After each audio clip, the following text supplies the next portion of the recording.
I didn't realize how much a house could hold its breath until the day everything changed. Our home used to feel warm when Grandma Ruth lived with us. Even when she was quiet, even when she barely spoke, there was a softness in the walls, a kind of gentle glow that only she could bring. But over the years, that glow dimmed, not because she faded, but because my mother slowly strangled the light out of her. When I look back now, I remember how things began long before I understood what I was witnessing. I was just a kid, running around the living room floor, building toy trains while my mother cooked dinner. Grandma Ruth sat in her chair by the window, hands folded neatly on her lap, humming old melodies from the 60s. I didn't know the names of those songs. I only knew the sound of safety they carried. But even then, there were moments when the air would shift. When my mother walked past her with that tight jaw, when she corrected every tiny thing Ruth did, as if perfection were the only acceptable language. Once, I remember seeing my grandmother gently cut potatoes for dinner. Her hands shook slightly, not from age, but from something deeper. My mother leaned over her shoulder, exasperated. "No, Mom, like this? Look, like this. God, why do you always make a mess?" The knife slipped from Ruth's hand, clattering onto the table. She whispered, "I'm sorry." My mother rolled her eyes and walked away. And I was 8 years old and confused. Why would anyone talk to Grandma like that? She was the kindest person I knew. It only got worse with time. The tone became sharper, the patience thinner, the respect non-existent. By the time I turned 12, I had already memorized my mother's insults, even if I didn't fully understand them. "You're too slow. You don't listen. You're getting senile. You can't do anything right." And every time, Ruth apologized, as if she believed she deserved it.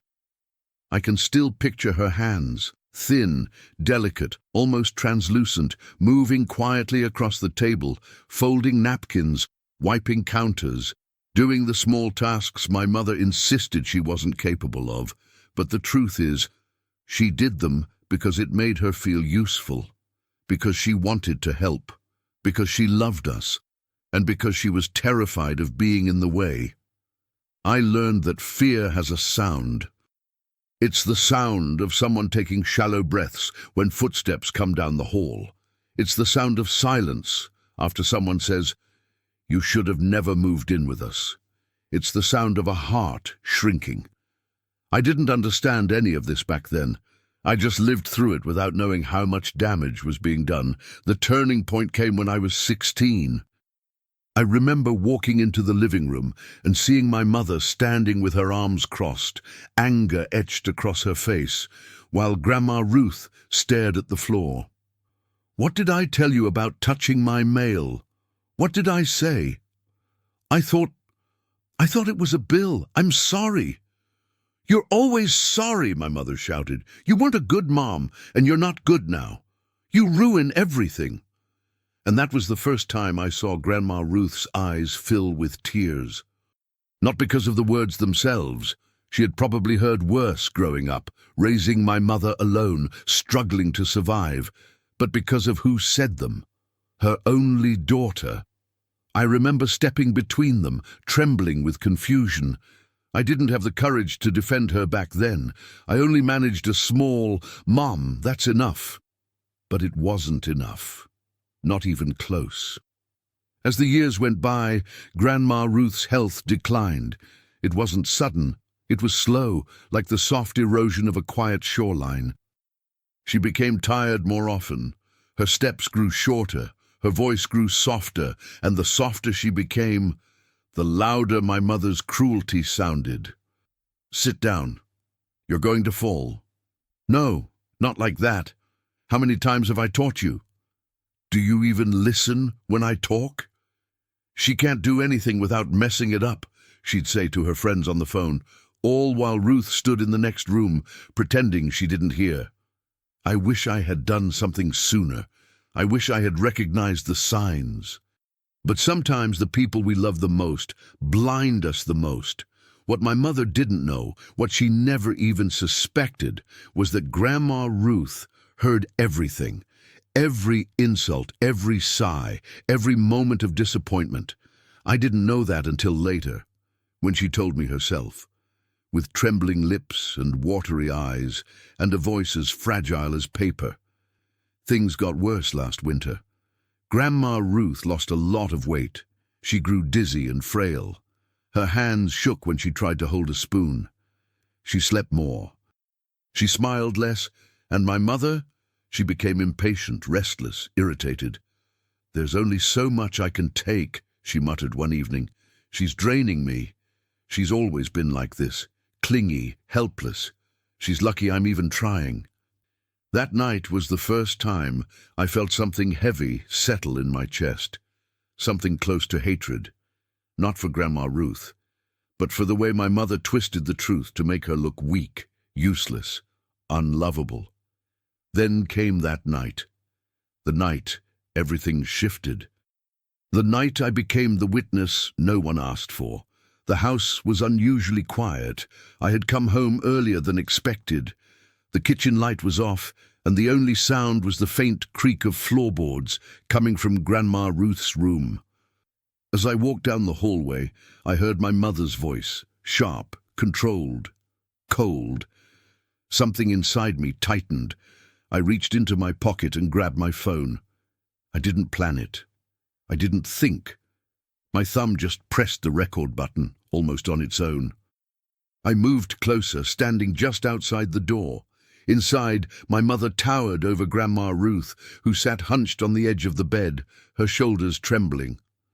"I'm done with this," my mother snapped. "Do you hear me?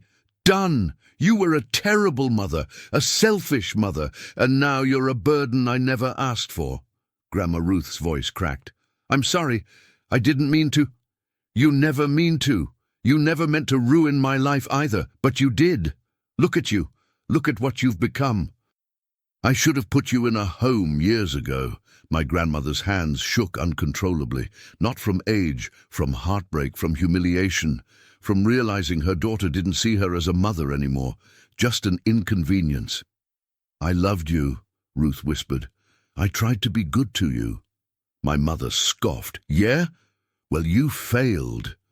Those words sliced through the air, and through me, and through Grandma Ruth's already fragile spirit. I silently leaned against the wall, recording every second. My hand trembled, my heart pounded. I wanted to burst into the room and scream at my mother, but I couldn't, because something inside me knew this moment mattered, that this recording mattered, that it would mean something later, something bigger than my anger.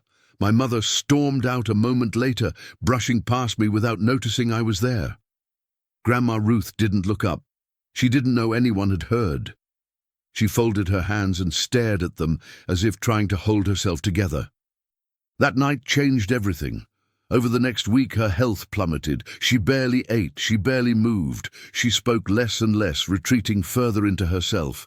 The doctor said it was physical decline, weakness, aging, exhaustion. But I knew better. Her spirit had cracked, and there's no medicine for that. We moved her into a small care facility, quiet, warm, gentle. I visited her every day.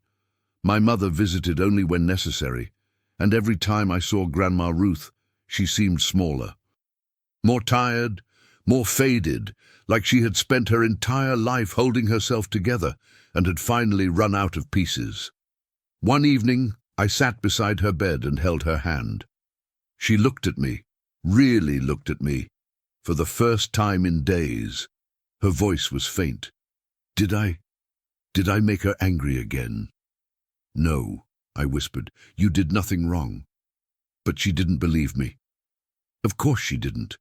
Her entire life had taught her otherwise. Her breathing grew shaky as she whispered, "I wasn't a good mother to her. I tried, but maybe she's right.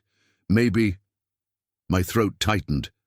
I couldn't let her leave this world believing the lies she had been fed. So I made a decision that would change everything. I leaned forward, my voice trembling. "Grandma, I need to tell you something." She blinked slowly, waiting. "I heard everything that night," I said softly. "I heard the way she spoke to you." Her lips parted in fear. You did?" "Yes," I whispered. "And I recorded it." Her breath caught. Her fingers froze in my hand. For a moment I thought she might cry, or break, or shatter. But instead, something else happened. She exhaled, long, slow, as if someone had finally loosened the chains wrapped around her chest. Her eyes glistened and her voice trembled with disbelief. "You recorded her?" "Yes, I did." And then, for the first time in months, Grandma Ruth smiled, a small, fragile smile, but real. Painful, relieved, a smile that said, "Someone finally saw me," and that, when Grandma Ruth smiled that night, everything inside me shifted. It wasn't a bright smile. It wasn't even a full one. But it was real. And it carried the weight of a lifetime. For a moment, I could almost see the girl she had once been, hopeful and gentle, before the world taught her to lower her voice and shrink her heart. That smile was the last spark of the woman she fought so hard to keep alive inside herself. But the truth is, that smile was also the beginning of the end. The next morning, the nurses told me she was weaker. She had slept deeply, peacefully, but she was responding less. She drifted in and out of consciousness, like someone finally letting go of a burden far too heavy. I sat with her all day, watching the slow rise and fall of her chest, listening to the small noises in the room, the soft humming of the machines, the distant beeps from down the hall, the whispers of nurses moving through their routines. The world felt muted, slowed, like time was being respectful of her final hours. My mother came in late that evening. She stood in the doorway for a long moment, her arms folded, her expression complicated. Guilt, fear, denial, all mixed together. "She's sleeping," she asked, her voice stiff. "She's fading," I whispered. My mother swallowed hard but didn't move closer. She hovered near the door like stepping inside would force her to face something she had spent her life running from. Grandma Ruth stirred at the sound of her daughter's voice, but her eyes didn't open. "Mom?" my mother whispered. A faint sound left Ruth's lips, something between a sigh and a word. My mother stepped forward then, her face breaking in a way I had never seen before. She took Grandma Ruth's hand, awkwardly, as if she didn't know how to hold it. For a moment, neither of them spoke. And then, with a trembling voice, my mother whispered, "I didn't mean to be so hard on you." The words cracked like old paint on a forgotten wall. I was overwhelmed. I didn't know how to deal with everything. I didn't know how to be close to you. Grandma Ruth's breathing changed, slowed, deepened, just enough to show she heard, but she didn't speak. She didn't need to. Years of silence between them couldn't be fixed in a single apology whispered into a fading heartbeat. But still, it mattered, even if only a little. When my mother finally left the room, she looked smaller. Not physically, but emotionally. Like the armor she had worn her whole life was beginning to crack. She didn't speak to me. She didn't ask questions. She just walked out with red eyes and shaking hands. That night I stayed with Grandma Ruth. I held her hand and talked to her softly about everything she had missed in my life. My first heartbreak, my first job, the guitar I never learned to play. I talked about the little things she loved, the smell of cinnamon, the sound of rain on the kitchen window, the way she used to hum when she thought no one was listening. Around 3 a.m, her breathing slowed, then slowed again, and again. I held her hand tighter. "Grandma," I whispered, "it's okay. You can rest now." A final breath escaped her lips, soft, warm, barely